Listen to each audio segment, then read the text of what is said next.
But of course, our big story is Erin. And here is a look at that storm. It has been, again, downgraded to a Category 2, but we've only seen the winds decrease by about 5 miles an hour. We're seeing a little bit of reorganization happening around the center of Erin, but it is moving into an area with low wind shear and warmer waters as it heads toward the Outer Banks. It's moving northwest at 7 miles an hour right now. So here's the latest track. Category 2 for now. As it starts to move to the north, it is expected to re-strengthen to a Category 3 by Thursday morning, just off the coast of the Outer Banks, which has a tropical storm watch in effect, and then weaken as it moves past our region, making that closest pass between late Thursday into early Friday. It will stay offshore, but take a look at these wave heights, 15 to 20 foot waves in the Outer Banks and 8 to 12 foot waves here for us, especially on Thursday. And that has prompted some shore communities to tell folks to stay out of the water. And I'm going to bring in Ross DiMattei here into the weather sphere.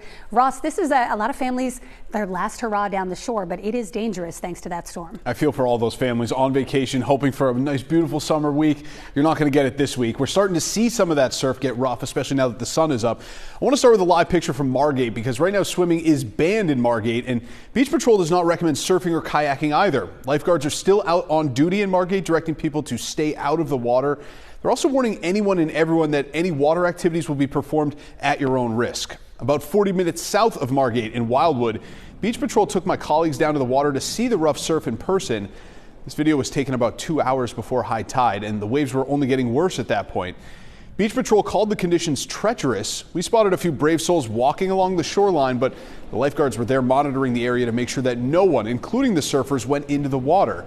The lifeguards say that the water conditions are simply too dangerous.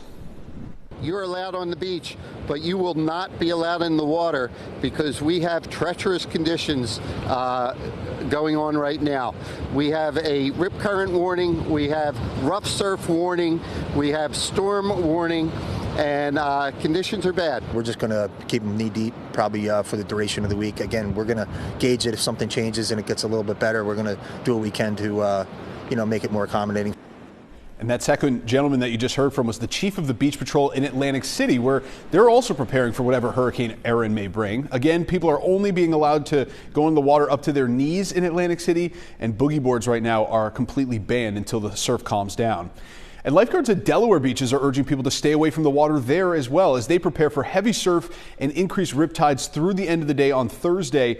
Which brings up the other big concern, which is beach erosion. We could see waves upwards of 12 to 15 feet come Thursday. Jim? Thanks so much, Ross, for that update. And when we are not on the air, you can always get the latest on Hurricane Erin and the storm's impact on our local beaches anytime on CBSPhiladelphia.com.